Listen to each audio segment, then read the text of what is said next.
Magandang araw! Sama-sama tayong matuto sa Teacher Sal Learning Resource Channel.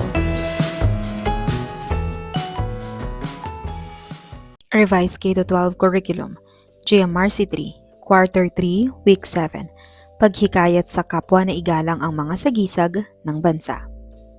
Para sa unang araw. Pagmasdan ang mga larawan.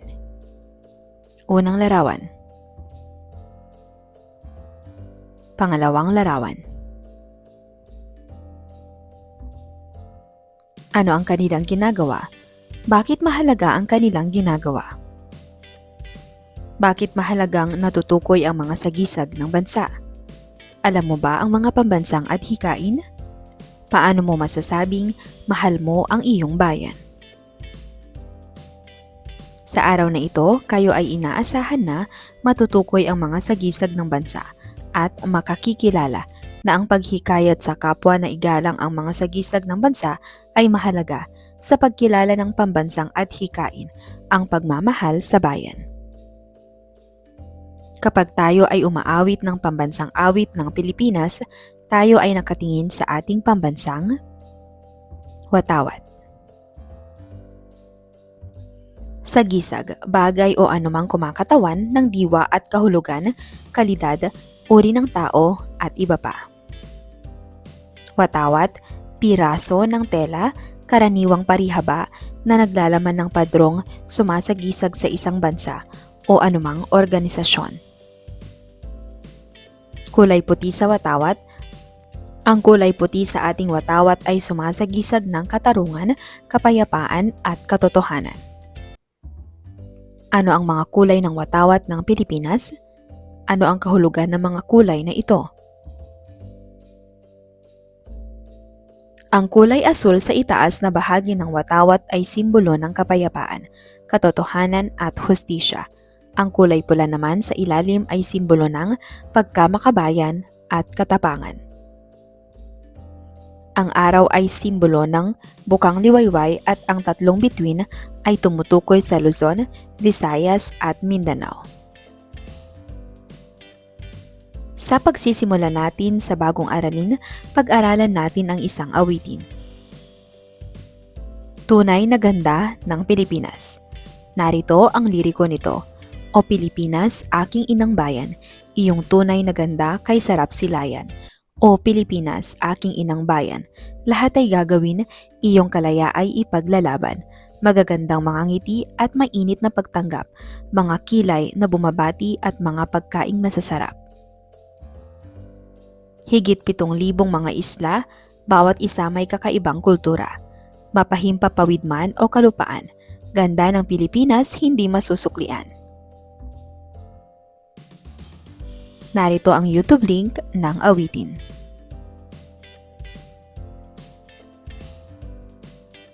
Ano ang mensahe ng awitin para sa inyo? Ano ang naramdaman ninyo habang inaawit ang ating awitin? Paano nga ba maipakikita ang pagmamahal sa bayan? Bumuo ng 3 grupo at gawin ang sumusunod. Pag-awit ng pambansang awit, paggawa ng watawat ng Pilipinas, pagbigay kahulugan sa mga kulay at sagisag na nasa watawat ng Pilipinas. Bakit mahalagang matukoy ang mga sagisag ng bansa? Bakit mahalagang makilala ang mga sagisag sa ating pambansang watawat? Bakit mahalagang matutunan ang pag-awit ng pambansang awit? Hatiin ng klase sa 2 grupo. Ang mga grupo ay magsasalitan sa pag-arte at paghula kung ano ang inaarte ng kabilang grupo. Ang mga sitwasyon na iaarte at huhulaan ng mga grupo ay kailangang nagpapakita ng paraan kung paano nila gagawin ang sumusunod. Pagtayo ng tuwid habang umaawit ng pambansang awit. Pagsaway sa kaklase na nakikipag-usap habang itinataas ang watawat para sa awit.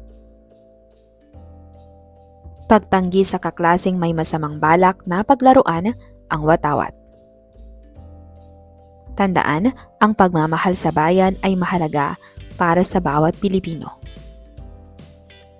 Gawain bilang 2, mahal ko bayan ko. Maglista sa inyong kwaderno ng 3 paraan kung paano maipapakita ang pagmamahal sa bayan. Ano ang iyong nararamdaman kapag nakikita mong may galang sa watawat ang iyong mga kaibigan? Batay sa naging talakayan, ano ang nakikita mong paraan para maging mas mapagmahal sa bayan? Nangangako ka bang mahalin ang iyong bayan? Basahing mabuti ang mga pangungusap. Isulat ang check kung ang pahayag ay nagpapakita ng pagmamahal sa bayan at X naman kung hindi. Gawin ito sa sagutang papel. Si Leonor ay tumatawa habang kumakanta ng pambansang awit. Si Gregor ay nakatayo ng tuwid habang umaawit ng pambansang awit. Si Popoy at Pepa ay maayos na itinupi ang watawat matapos itong gamitin noong flag ceremony. Si Tristan ay tumatawa habang kumakanta ang lahat ng lupang hinirang. Si Pamela ay nanunuway ng kaklaseng baluktot ang pagkakataas ng kamay habang binibigkas ang panatang makabayan. Narito ang mga susing kasagutan.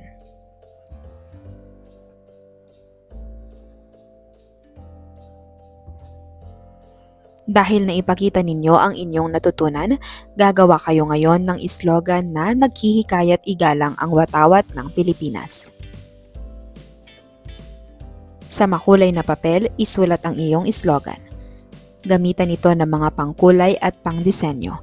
Maging malikhain.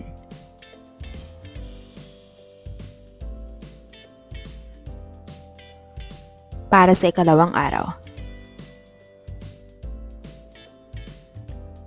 Mabuting ehemplo ba ang nasa larawan?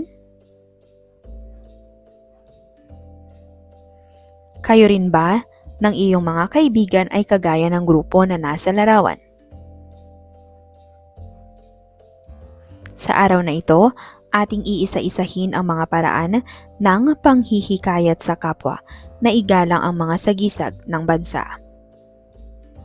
Maglaro tayo.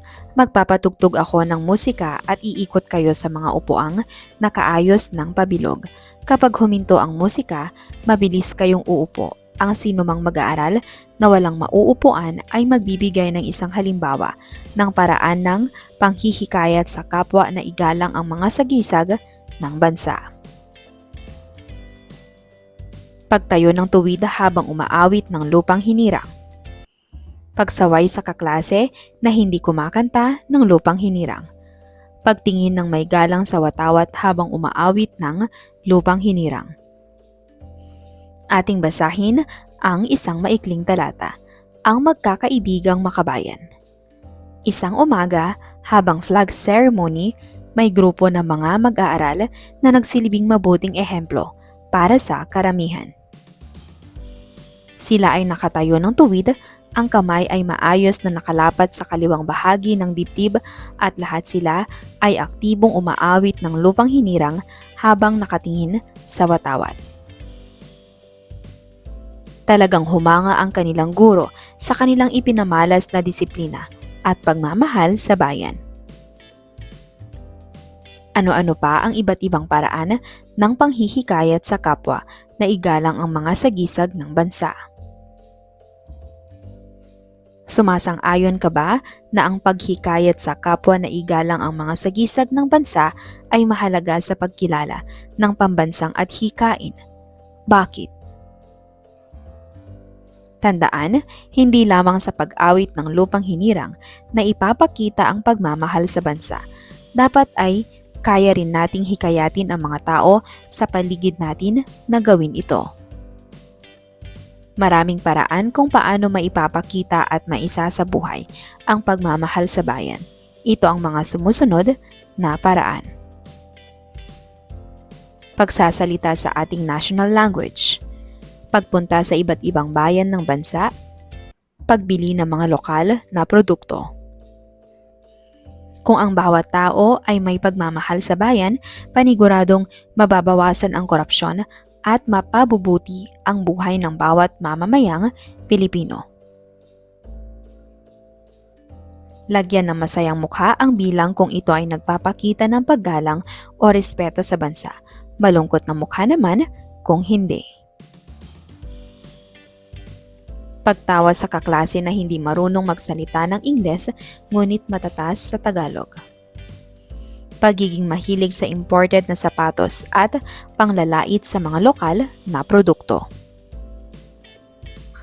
Pakikilahok sa mga kultural na aktibidad ng bayan. Pagsasanay na magamit ang iba't ibang wika sa Pilipinas. Pagsaway sa kaibigan na hindi pinagtutuunan ng pansin ang pag-awit ng lupang hinirang. Narito ang mga susing sagot.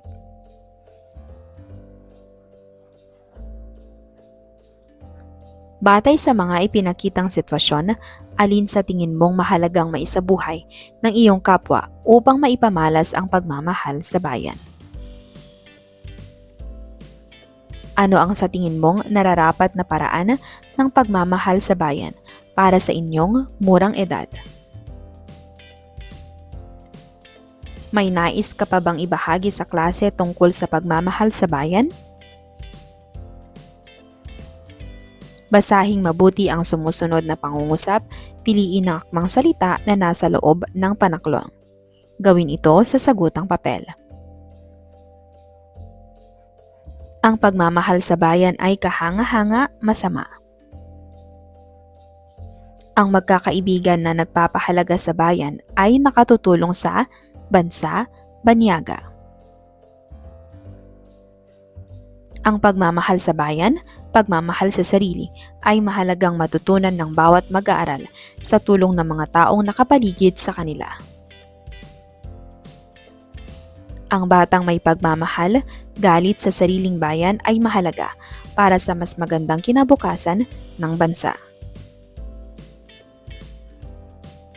Ang pamilyang sabay-sabay sumusuporta, kumukutya sa mga tradisyon na sariling atin ay makakatulong sa paglago ng pagkamakabayan ng kabataan. Narito ang mga susing sagot. Kahanga-hanga, bansa, pagmamahal sa bayan. Pagmamahal, sumusuporta. Dahil na ipakita ninyo ang tamang sagot, gumawa tayo ng watawat. Kumuha ng papel na angkop ang kulay. Sundin ng guro sa bawat hakbang ng paggawa ng watawat na nasa stick. Naway magsilbing paalala ang gawa ninyong watawat na kailangang mahalin ang sariling atin, ang ating sariling bansa.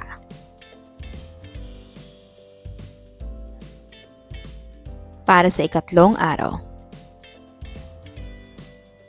Naaalala ba ninyo ang mga sagisag sa watawat? Alam ba ninyo kung saan ginawa ang kauna-unahang watawat ng ating bansa? Sino ang nakaalam nito? Hahatiin ng klase sa 4 na grupo, gumawa ng halimbawang advertisement na nagpapahayag ng mga sumusunod na layunin. Itatakda sa bawat grupo ang isa sa 4 na mga layunin. Pagsuporta sa sariling atin, pakikilahok sa mga aktibidad na kultural, pag-awit ng lupang hinirang ng maayos at magalang, pagsaway sa kakilala na hindi ginagalang ang bansa o kapwa Pilipino. Bigkasin nyo ang mga binuo ninyong advertisement. Sa araw na ito, ating tatalakayin ang mga paraan ng panghihikayat sa kapwa na igalang ang mga sagisag ng bansa.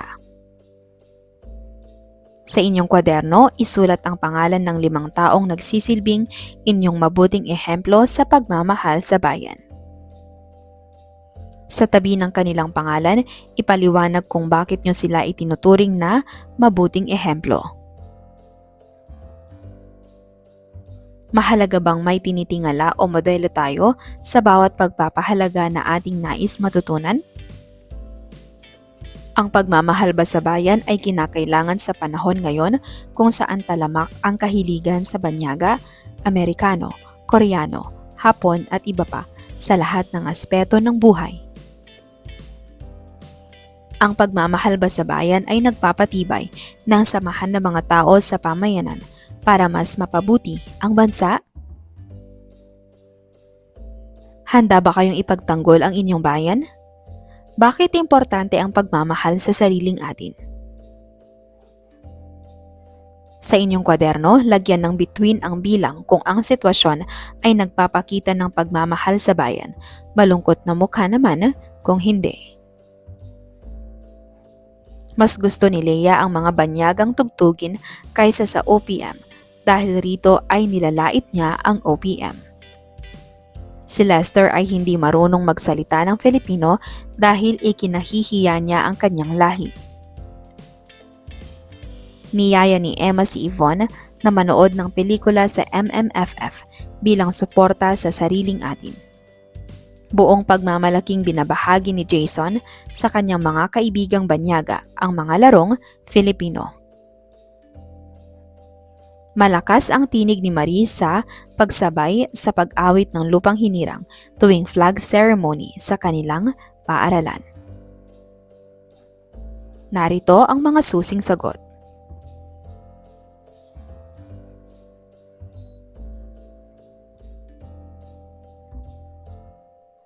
Ano ang nasa larawan? Sila ba ay dapat tularan sa kanilang paraan ng pagmamahal sa bayan? Basahin at pag-isipang mabuti ang bawat sitwasyon. Isulat sa inyong kwaderno ang tama o mali. Tinawanan ni Roma ang mga nagsasayaw sa fiesta sa kanilang bayan. Sinaway ni Irma si Fredo dahil kinukutya niya ang tradisyon ng kanilang kaklase na taga Davao. Nag-organisa ang buong barangay ng salo-salo para sa taon ng tradisyon ng bayan. Masayang nakibahagi si Emilia sa pagsayaw ng pandango sa ilaw bilang pakikiisa sa selebrasyon. Hindi nakikipag-usap si Lorenzo sa kanyang mga kapitbahay dahil magkaiba sila ng probinsya at kulturang kinalakihan. Narito ang mga susing sagot.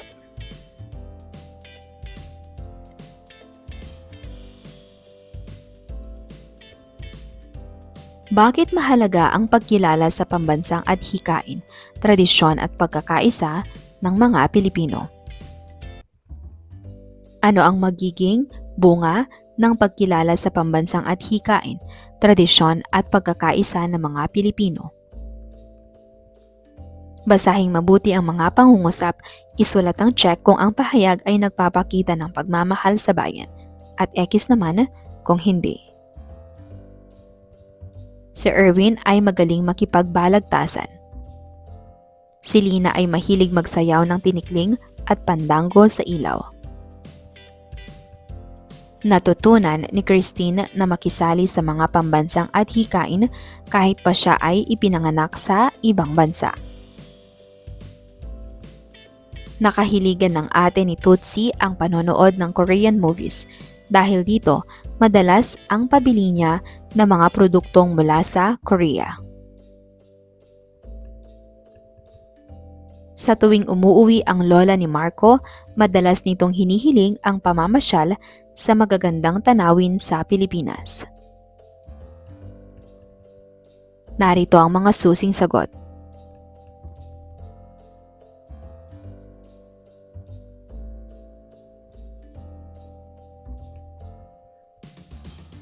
Dahil naipakita ninyo ang tamang sagot, gumawa tayo ng pangako o pledge. Kumuha ng makulay na papel. Isulat ang iyong pangako kung paano mo sisiguraduhin na patuloy mong mamahalin at ipaglalaban ang Pilipinas. Naway magsilbing paalala ang inyong pangako na para sa pagmamahal sa bayan, kailangan nating pahalagahan ang bawat kapwa Pilipino. Para sa ika-4 na araw. Muli nating kantahin ang awit na pinamagatang Tunay na Ganda ng Pilipinas. Narito ang YouTube link. Narito naman ang liriko nito. O Pilipinas, aking inang bayan, iyong tunay na ganda kay sarap silayan. O Pilipinas, aking inang bayan, lahat ay gagawin, iyong kalaya ay ipaglalaban. Higit 7,000 mga isla, bawat isa may kakaibang kultura. Mapahimpapawid man o kalupaan, ganda ng Pilipinas hindi masusuklian. O Pilipinas, aking inang bayan, iyong tunay na ganda kay sarap silayan. O Pilipinas, aking inang bayan, lahat ay gagawin, iyong kalaya ay ipaglalaban. Ano ang adhikain ng makabansang tulad mo? Posible bang maging makabansa kahit hindi Pilipino? Sa araw na ito, magsasanay tayo na ipakita ang pagmamahal sa bayan sa pamamagitan ng mga angkop na kilos upang maipaunawa sa kapwa ang kahalagahan ng sagisag ng bansa. Hahatiin ang klase sa 2 na grupo, gumawa ng tableau tungkol sa sumusunod na sitwasyon. Pagiging makabayan sa harap ng kalaban, pagtatanggol sa tradisyon at kultural Pilipino, pagtatanggol sa watawat ng Pilipinas. Pagiging makabayang Pilipino, pagtingala sa mga bayani ng Pilipinas. Mahalaga bang naipaliliwanag na ang paghikayat sa kapwa na igalang ang mga sagisag ng bansa ay pagkilala sa pambansang at hikain, tradisyon at pagkakaisa ng mga Pilipino? Ang pagmamahal ba sa sariling atin ay paggalang na rin sa ating kasaysayan bilang isang bayan? Ang pagtatanggol ba sa ating bansa laban sa kasamaan at korupsyon ay parte ng ating responsibilidad bilang mga Pilipino? Ako ay Pilipino, kung kaya't dugtungan ang nasa pisara upang masabing kayo ay tunay na Pilipinong nagmamahal sa inyong bansa. Sa paaralan ba o sa tahanan mas natututunan maglinang ng pagmamahal sa bansa? Marami bang paraan kung paano maipapakita at maisasabuhay ang pagmamahal sa bansa? Ano-ano kaya ang mga paraan? Maaaring sagot pag-awit ng lupang hinirang ng may paggalang, pakikilahok sa mga aktibidad na kultural, pagpapanatiling buhay ng tradisyon gaya ng fiesta, pagtanggi na itakwil ang sariling wika at bansa. Tandaan, kung ang bawat Pilipino ay mapagmahal sa Pilipinas, paniguradong mababawasan ang korupsyon at kasamaan sa buong bansa. Pagtatanggol ng mga inaaping Pilipino laban sa mga korap at masasamang loob. Gumawa ng talahanayan ng mga sitwasyon na nararanasan o ginagawa ng mga miyembro ng inyong pamayanan na nagpapakita at hindi ng pagmamahal sa bansa. Sundin ang panuto sa ibaba. Sa unang kolum, mga sitwasyon sa pamayanan na nagpapakita ng pagmamahal sa bansa. Magbigay ng 2 hanggang 3 sitwasyon. Sa ikalawang kolum, mga sitwasyon sa pamayanan na hindi nagpapakita ng pagmamahal sa bansa. Magbigay ng 2 hanggang 3 sitwasyon. Sa ikatlong kolum, paano itatama ang nasa ikalawang kolum. Bakit dapat maglaan ng oras para masiguradong ang pamayanan ay nagsasama-sama upang malinang ang pagiging makabayan? Ano-ano ang mabuting dulot nito sa tahanan, paaralan, pamayanan, at bansa? Basahing mabuti ang mga pangungusap, iguhit ang nakangiting mukha kung ang pahayag ay nagpapakita ng pagiging makabayan. Isulat ang malungkot na mukha kung hindi. Gawin ito sa iyong sagutang papel. Ang pamilya ni Paulo ay pinananatiling buhay ang kanilang tradisyon ng pagmamano. Ang pamilya ni Amanda ay laging nakilalahok sa preparasyon tuwing fiesta sa kanilang bayan. Ang pamilya ni Sam ay nagagalit kapag kinakausap si Sam ng Tagalog at hindi Ingles. Ang mga magulang ni Ricardo ay tinuruan siyang magsalita ng Cebuano, Ilonggo at Tagalog para mas maging maalam siya sa kanilang kultura. Ang mga kapatid ni Leslie ay madalas bumili ng mga lokal na produkto tuwing sila ay may bakasyon sa iba't ibang isla ng Pilipinas. Narito ang mga susing sagot.